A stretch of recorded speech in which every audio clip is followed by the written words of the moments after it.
Mga kabayan, umani ng iba't ibang reaksyon mula sa mga kongresman ang naging pahayag ni Vice President Inday Sara Duterte nitong nakalipas na araw. Isa sa mga kakaibang napansin hindi lang ng taong bayan, kundi ng iba't ibang grupo ay ang tila may kakaiba sa mga naging pahayag ni VP Sara. Ayon sa isang mambabatas, dapat daw siguro ay magpatingin sa psychologist o doktor sa isip ang pangalawang pangulo. Suggestion lang naman yun. Hindi naman, una-una, hindi rin naman ako pwedeng magrekomenda at wala rin akong kilala. Kasi so far parang okay pa naman ako. So, pero the people have seen the interview. So parang may something. Ewan ko. Talagang nanlilisik. Parang galit na galit sa mundo. Isa sa napansin ng mga mambabatas at tila kakaiba sa naging pahayag ni VP Sara ay nang sinabi daw nito kaya Senator Amy Marcos na huhukayin nito ang tatay nila na si late President Ferdinand Marcos Sr. at itatapon sa West Philippine Sea. Hindi po natin alam kung ano ang nasa isip ni Vice President Sara at yun man lang sabihin mo na uhukayin mo yung tatay at itatapon mo sa West Philippine Sea. Ako po isang nasaktan bilang anak. Kung ako po si Senator Amy Marcos, sinabi sa tatay ko yun, palagay ko, hindi na po kami pwedeng magkita at mag-usap sa panahon na yun. Ayon naman kay Congressman Dan Fernandez, hindi dapat nagsasalita ng ganon itong si VP Sara bilang pangalawa sa may pinakamataas na posisyon sa gobyerno. Aniya, napakasakit nito na maririnig ng taong bayan, lalo na sa mga Marcos loyalist. At yung pong pagsasabi na huhukayin siya at itatapos sa West Philippine Sea, medyo parang sa mga nagmamahal, no? Lalo na yung mga Marcos loyalist, no? Na nakita natin na talagang pinaglalaban yung ating pong dating Pangulo. Napakasakit po nun. And we have to be careful with our statements, no? Kasi hahabulin tayo ng panahon at pagkakataon. Ayon pa sa isang mambabatas, marahil ay nakakapagsalita si VP Sara ng mga bagay-bagay na hindi naaayon sa sitwasyon dahil natatalo ng kanyang galit at paghiganti kung saan ay tila pinagkakaisahan siya ng mga kongresman na bumabati ko sa kanya at ang kampo ni Pangulong Bongbong Marcos Jr. Siguro sa nangyayari sa ating Vice President, nagkakaroon siya ng, I think she's being overwhelmed by anger and hate. Pag ang isang tao ay sobrang galit, nawawala siya sa sense of decency. So in the case of the Vice President, ay lumalabas po yung flaw sa kanyang karakter kasi natatalo ng kanyang galit. Sa huli, pinayuhan ng isang kongresman si VP Sara na mas maganda nang humarap ito at magtungo sa tanggapan ni Pangulong Bongbong Marcos Jr. para mapag-usapan ang mga dapat para sa ikabubuti ng bansa at ng mga Pilipino at nang sa gayon ay matigil na rin ang lumadalang hidwaan ng dalawang kampo. Just like what we have done with the office of the Vice President, giving due courtesy to that office, ang unsolicited advice po is the Vice President should also give due courtesy to the office of the President and of course to the late Ferdinand Marcos Sr. Ano ang masasabi mo dito, kabayan? Sama-sama nating panoorin ang buong video at pakicomment nyo po ang inyong mga reaksyon at sariling opinyon. Pero bago yan, sa mga hindi pa po nakasubscribe sa ating channel na Kabayan News PH, pakipindot po ang subscribe button at pakiclick na rin ang notification bell para lagi kayong updated sa mga bagong upload natin na legit at napapanahong balita. Maraming pong salamat. Ilang mambabatas ang nanawagan na magpa-psychological assessment si Vice President Sara Duterte kasunod ng pag-amin nito na naisip niyang pugutan ng ulo si Pangulong Ferdinand Marcos Jr. at bantaang itatapon sa West Philippine Sea ang labi ng dating Pangulong Ferdinand Marcos Sr. Ayon kay House Assistant Majority Leader at Zambales 1st District Representative Jay Kongkun, ang ganitong pahayag ay nagpapakita ng alarming instability. Sinangayunan naman ito ni House Assistant Majority Leader at La Union Representative Paulo Ortega V at sinasabing hindi katanggap-tanggap ang ganitong pahayag mula sa isang vice-presidente at ito ay may malalim na implikasyon sa liderato ng bansa. Tinawag din ni Senate President Francis Chis Escudero ang pahayag ni VP Sara na unbecoming at hindi nararapat na mula sa isang opisyal na nasa mataas na posisyon. Good morning po, good Congressman. Earl po from IVC 13. Sir, on another topic, sa press con po ni Vice President Sara Duterte and over the weekend, ilan po sa mga House leaders natin na nagpahayag ng kanilang pagkabahala sa ilang mga statement na binitawan ng ating Vice Presidente. Any comments or reaction po on this one, sir? Thank you.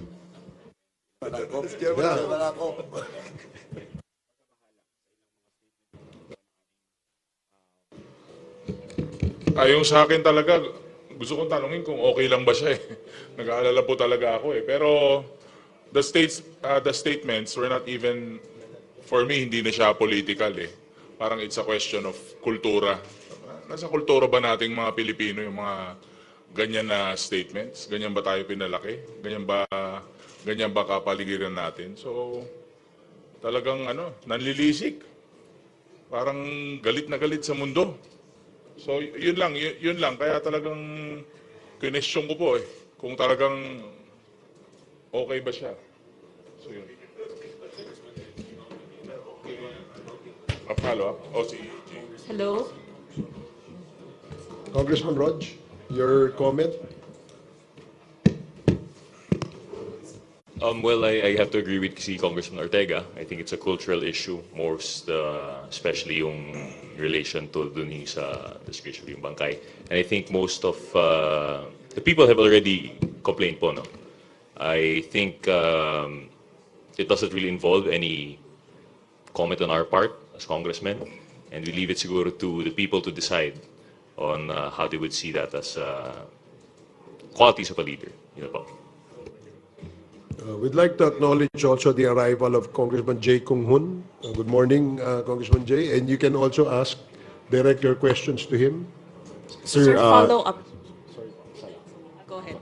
following up with that lang po, some of the Young Guns leaders requested psychological evaluation for the Vice President, sir. Would this be firm or may re-recommenda daw po ba tayo na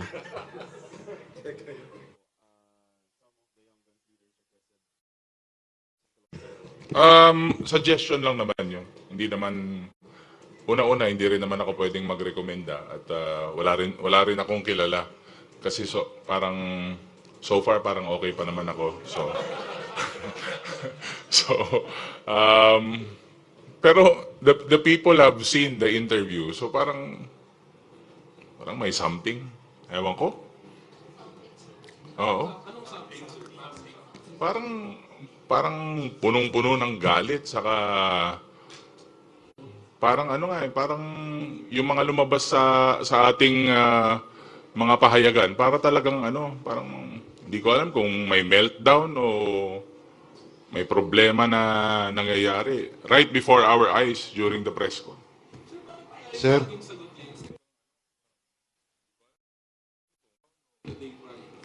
Yung kasi yung yun ang lalabas sa news juicy So, dito naman sa Quadcom, from the start, we've been evidence-based.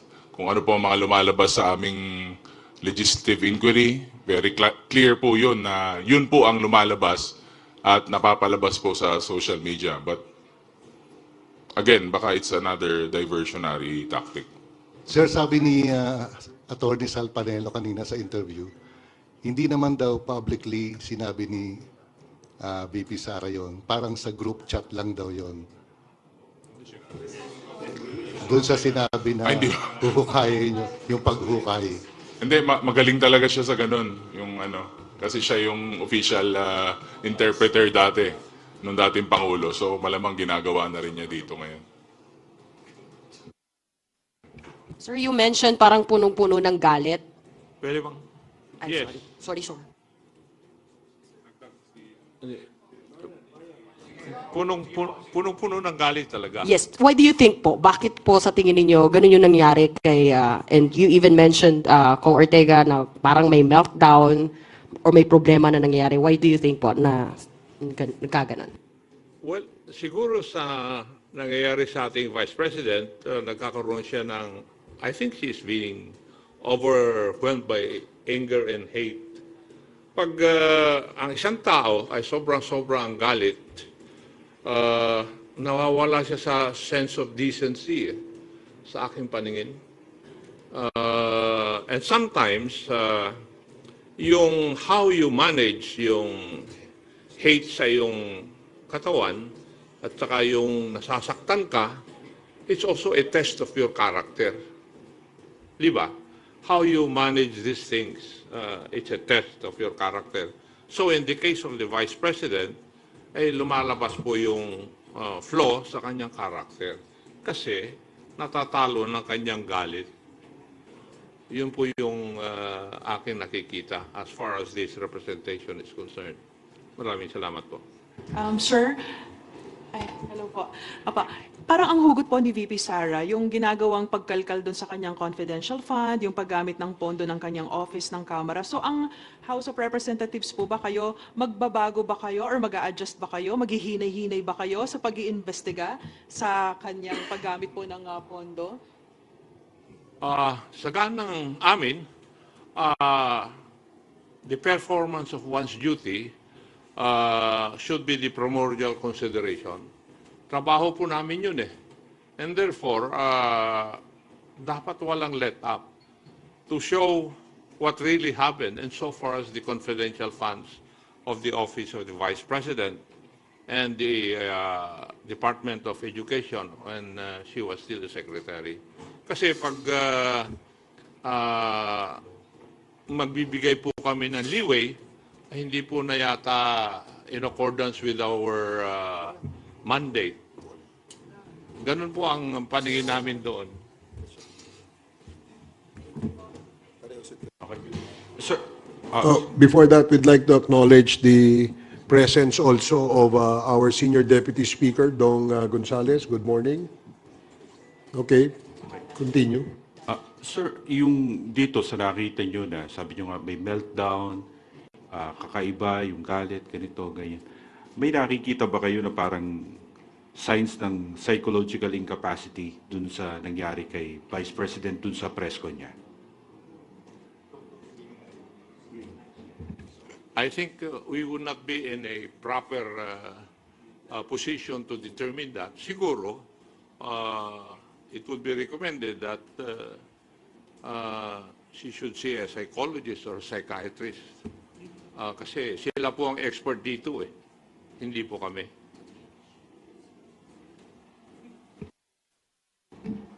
Sir, sorry, good morning po.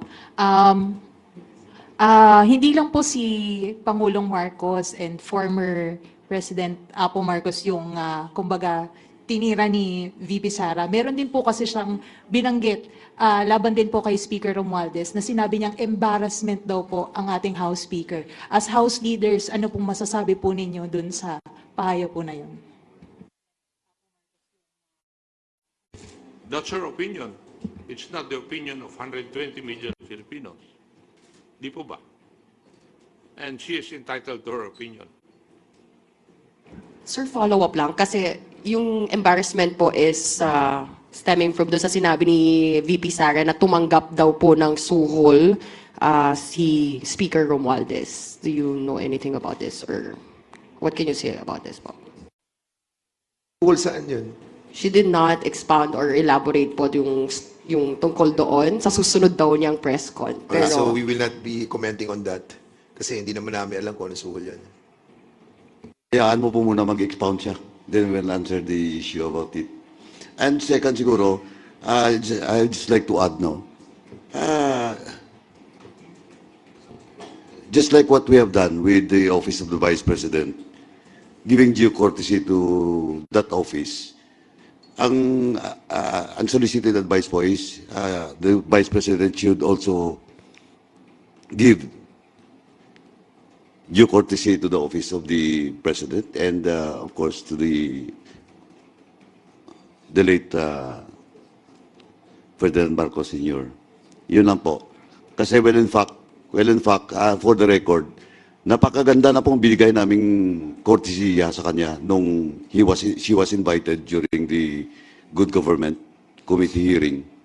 Well, in fact, he was allowed to speak while not taking her oath. So, yun lang po, unsolicited advice. Just give due courtesy to the office of the President. Well, Congressman Gonzales po, no?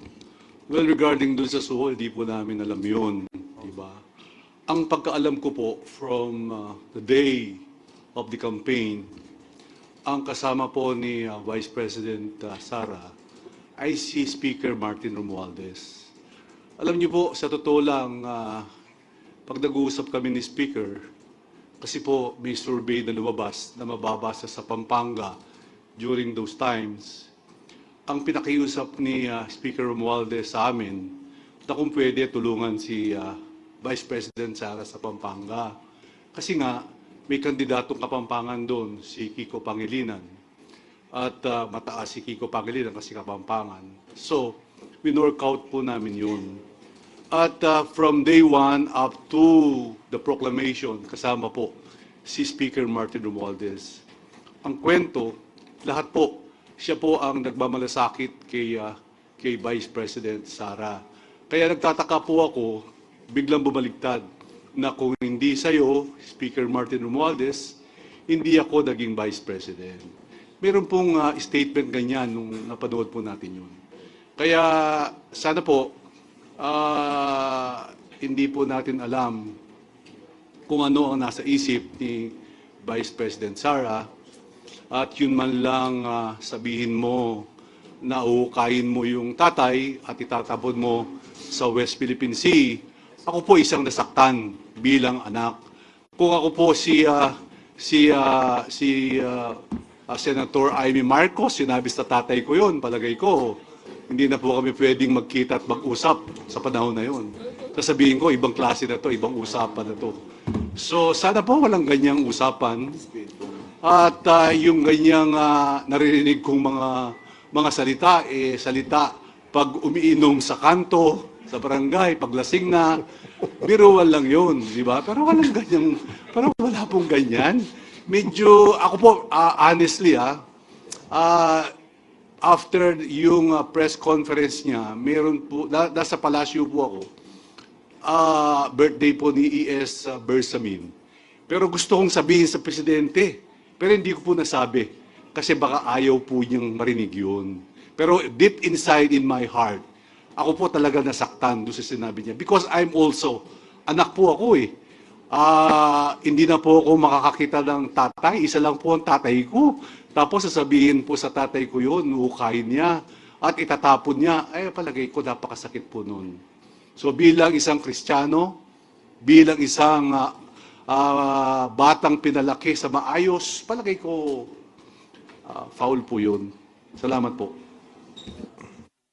Thank you. We'd like to acknowledge also the presence of the chairman of the Committee on Human Rights, our co-chair sa Quadcom, Congressman Benny Abante. Good morning. Mr. Chair, in addition to that, na sinabi po ni SDS, alam nyo, kahit pagbalik-balik na din natin ang mundo, yung ating pong former president, si Ferdinand Marcos Sr., malaki po nagawa niya sa bansang Pilipinas. Kahit sabihin na natin na inakusahan siya na diktador at napatalisik siya ng ating pong mga kababayan. Pero at the end of the day, we have to accept that he made a lot of things for the Filipino people. At yung pong pagsasabi na huhukayin siya at itatapos sa West Philippine Sea, medyo parang sa mga nagmamahal, lalo na yung mga Marcos loyalists, na nakita natin na talagang pinaglalaban yung ating pong dating Pangulo, napakasakit po nun. And we have to be careful with our statements, kasi hahabulin tayo ng panahon at pagkakataon. Like for example, yung ginagawa po na statements ng ating pong dating Pangulo, si Rodrigo Roa Duterte, ngayon hinahabol na po siya ng sitwasyon.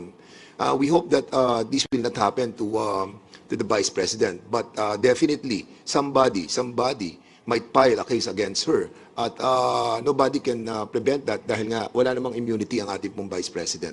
Masakit po yung mga ganitong klaseng salita na hindi naman po dapat nasabihin na nanggaling sa isang opisyal ng ating bansa. Sir? Hi sir, good morning po. Rose po sa UNTV. Sir, we're preparing 2 scenarios tomorrow for the Quadcom hearing. Kung mag-a-attend si dating Presidente Duterte, how do we prepare for it? At kung hindi siya dadalo, what do we expect? Do we have new witnesses to present that will corroborate the reward system of the anti-drug war? That's a good, tough question. But the chairman of the Committee on Human Rights will be able to answer that. Congressman Benny. Magandang umaga po. Sorry sa pagiging late. Anyway, bilang chairman po ng Committee on Human Rights, noon pa, nais na namin imbitahan ang ating dating Pangulo to appear. No? Not a person na inaakusahan namin, kundi bigyan ng linaw talaga ang lahat ng mga bagay na ito. Particularly yung EJK. Pagkat binanggit naman ni Colonel Espinido at ng mga ibang mga kapulisan natin na talagang may EJK. Ngayon, kung halimbawa hindi makakadalo ang Pangulo, ine-expect namin siyang dumalo sapagkat sinabi naman niya sa media na if he is invited, ay darating siya. Kaya palagay ko sa akin po, walang pagdududa na he might come. Kung di siya tumating, meron pa po kaming mga witnesses na talagang magsasalita patungkol sa mga bagay na ito. Chairman, pinagdag ko lang po. Actually, yung invitation ng Presidente nung nakaraan pa yan, and to invite him once again in tomorrow's hearing is just normal, no? He's just one of the resource person that was invited in previous hearing. Now, kung question of preparations with regards to proceedings, I think yung preparation is still normal because we treat the former President as one of the resource person that will shed light on the issue of AJK. So wala pong magbabago. If ever he appears po tomorrow, ano po yung security na ipapatupad po natin? And will he get the first part of the hearings? Siya po ba muna yung pagsasalitain po natin? And what questions we will ask? First, question of security, that's not us, but the Sergeant at Arms, no, in coordination with the PNP. Second, if he will be the first or the last or in the middle, sabi ko na nga, we will treat him as part of the resource person. So, depende po yan sa mga members, no, na magtatanong. And third question of what are those questions, let us see tomorrow what will happen during the hearing. Well, Dagdagan ko lang din, no, na of course, we will afford him the courtesy due to a former president, no. Alam niyo naman dito sa Quadcom, nirerespeto naman natin yung rights ng ating mga resource persons at ng ating mga witnesses.